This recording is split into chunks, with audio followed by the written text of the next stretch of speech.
கர்நாடக மாநிலம் தாவணகெரேவில் கடன் தகராறில் மனைவியின் மூக்கை கடித்து துப்பிவிட்டு தப்பி ஓடிய கணவரை போலீசார் தேடி வருகின்றனர். வித்யா என்ற பெண் வாங்கியிருந்த கடனுக்கு கணவர் விஜய் ஜாமீன் கொடுத்ததாக கூறப்படுகிறது. பல தவணைகளை வித்யா கட்டாததால் கடன் கொடுத்தவர்கள் விஜயிடம் கேட்டுள்ளனர்.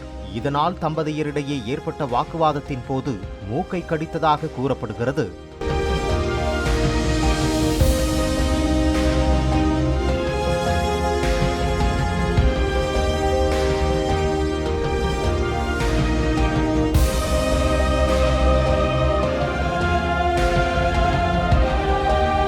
பிளே ஸ்டோர் மற்றும் ஆப் ஸ்டோரில் இருந்து பாலிமர் செயலியை QR கோடு மூலம் பதிவிறக்கம் செய்யுங்கள்.